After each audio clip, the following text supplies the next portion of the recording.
এই মুহূর্তে আপনি কি দেখতে পাচ্ছেন? আমার একটা ফেস ক্যাম ভিডিওর সাথে কিন্তু মোবাইলের স্ক্রিন দেখতে পাচ্ছেন এবং এই ধরনের ভিডিওগুলো আসলে কিভাবে রেকর্ড করতে হয়, এডিটিং করতে হয়, কি প্রয়োজন হয় সেইটা কিন্তু অনেকের জানার ইচ্ছা রয়েছে।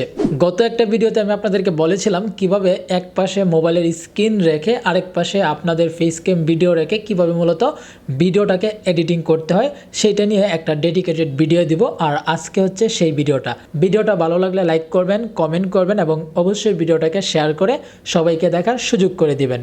তাহলে চলুন শুরু করা যাক আজকের ভিডিও। Welcome back. তো আপনি যদি ফেস ক্যাম ভিডিওর সাথে মোবাইলের স্ক্রিন রেকর্ডের ভিডিওটাকে এডিটিং করতে চান তাহলে কিন্তু আপনাকে দুইটা মোবাইল ফোন ব্যবহার করতে হবে, নয়তোবা একটা ক্যামেরা আর একটা মোবাইল ফোন ব্যবহার করতে হবে।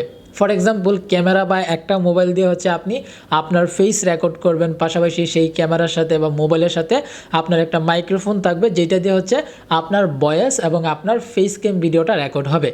দ্বিতীয় আরেকটা ফোন দিয়ে আপনি হচ্ছে কাজ দেখাবেন এবং সেই ফোনের মধ্যে কিন্তু একটা অ্যাপ্লিকেশনের প্রয়োজন হবে, আর সেইটা কিন্তু আপনি গুগল প্লে স্টোরে পেয়ে যাবেন। তো এই স্ক্রিন রেকর্ডারের নাম হচ্ছে তারপর হচ্ছে রেকর্ডার, RECOR। দেখতে পাচ্ছেন এই যে এখানে রেকর্ডার নামে একটা অ্যাপস চলে আসলো, আর এই অ্যাপসটা দিয়েই হচ্ছে আপনাকে মোবাইলের স্ক্রিন রেকর্ড করতে হবে। এখনও যে আপনি মোবাইলের স্ক্রিনটা দেখতে পাচ্ছেন রেকর্ড করা হচ্ছে, আমি কি করতেছি সেগুলো কিন্তু আপনি এই যে মোবাইল স্ক্রিনের মাধ্যমে রেকর্ডারের মাধ্যমে মূলত দেখতে পাচ্ছেন। তো এইটা দিয়ে কিন্তু আপনাকে মূলত মোবাইলের স্ক্রিন রেকর্ড করতে হবে।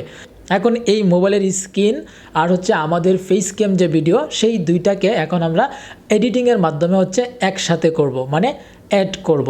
আর অ্যাড করার জন্য এখন আমাদেরকে ভিডিও এডিটিং সফটওয়্যার ব্যবহার করতে হবে বা অ্যাপস ব্যবহার করতে হবে। তো আমরা নর্মালি ভিডিও এডিটিং করার জন্য মোবাইলে ব্যবহার করে থাকি ইনশট, কাইনমাস্টার বা ক্যাপকাট অ্যাপস। এখন আমি আপনাদেরকে ক্যাপকাটের মাধ্যমে দেখাবো কিভাবে আপনারা খুব সহজেই ফেস ক্যাম ভিডিওর সাথে মোবাইলের স্ক্রিন রেখে অ্যাড করে কিভাবে মূলত হচ্ছে ভিডিওগুলো তৈরি করতে পারেন। তো এখন আমরা ক্যাপকাট ওপেন করেছি। ক্যাপকাটের এইখান থেকে আমরা প্রথমে এই নিউ প্রজেক্ট এইখানে ট্যাপ করে দিব। এখন আমাদেরকে গ্যালারি থেকে আমাদের ফেস ক্যাম ভিডিওটিকে প্রথমে সিলেক্ট করে এইখান থেকে অ্যাড করতে হবে। অ্যাড করার পর প্রথমে আমাদেরকে হচ্ছে ভিডিও রেশিও সিলেক্ট করতে হবে। এখান থেকে আপনি দেখতে পাবেন নিচের দিকে টুলস রয়েছে এবং এই কর্নারে দেখতে পাচ্ছেন রেশিও নামে একটা অপশন রয়েছে। আমরা এখান থেকে রেশিওতে ট্যাপ করব। এবার এইখান থেকে আপনি অনেকগুলো রেশিও পেয়ে যাবেন। এই যে এখানে রেশিওগুলো রয়েছে। ফেসবুকের জন্য হচ্ছে 1:1 এটা রাখবো, আর যদি ইউটিউবের জন্য ভিডিও তৈরি করি তাহলে আমাদেরকে এই 16:9 এইটাকে সিলেক্ট করতে হবে। তো আমরা এখন ফেসবুকের জন্য ভিডিও এডিটিং করে দেখাবো, তার জন্য এখান থেকে 1:1 রেশিওটাকে সিলেক্ট করলাম। তো সিলেক্ট করার পর এখন আমাদের যে ভিডিও ফুটেজটা রয়েছে, এই যে ভিডিও ফুটেজটা, এখন এই ভিডিও ফুটেজটাকে এখন আমরা এক পাশে সাইড করি। তো সাইড করে দেওয়ার পর আপনি চাইলে এই ভিডিও ফুটেজটাকে মানে 2 আঙ্গুলে চাপ দিয়ে ধরে আপনি জুম করতে পারবেন, জুম আউট করতে পারবেন, জুম ইন করতে পারবেন, এগুলো করতে পারবেন আর কি। তো আপনার ইচ্ছা মতো আপনি হচ্ছে অ্যাডজাস্ট করবেন। ওকে, তো অ্যাডজাস্ট করার পর এখন আপনাকে মোবাইলের স্ক্রিন ভিডিওটাকে আনতে হবে, আর সেইটা আনার জন্য আপনি নিচে দেখতে পাবেন ওভারলি নামে একটা অপশন রয়েছে। এই যে এখানে ওভারলি, এখন আমরা ওভারলিতে ট্যাপ করব। এরপর এখান থেকে অ্যাড ওভারলি এখানে ট্যাপ করতে হবে।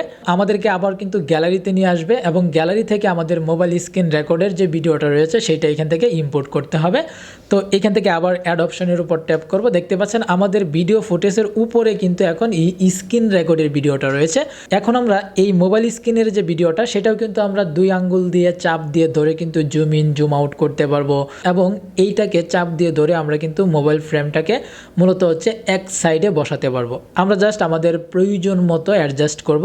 তো এইভাবেই মূলত আপনি হচ্ছে এক পাশে মোবাইলের স্ক্রিন রাখবেন এবং আরেক পাশে হচ্ছে আপনার ফেস ক্যাম ভিডিওটাকে রাখবেন, এবং রেখে আপনি যে কাজগুলো করবেন সেগুলো কিন্তু আপনি আপনার ভিডিওটার মাধ্যমে এবং এখানে মোবাইল স্ক্রিনের মাধ্যমে কিন্তু আপনি দেখাতে পারবেন খুব সহজেই।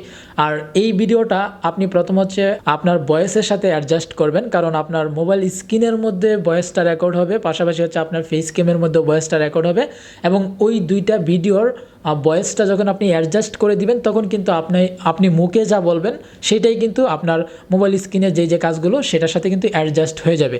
তো আপনি ভিডিওটাকে সেভ করার জন্য এখন উপরে যে আইকনটা দেখতে পাচ্ছেন এই যে এখানে, সেইখানে আপনি ট্যাপ করবেন। ট্যাপ করলেই কিন্তু আপনার ভিডিওটা এখন এক্সপোর্ট হবে, মানে রেন্ডারিং হয়ে যাবে।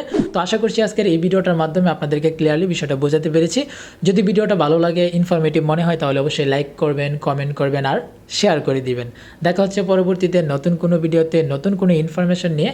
সেই পর্যন্ত সকলে ভালো থাকবেন, সুস্থ থাকবেন।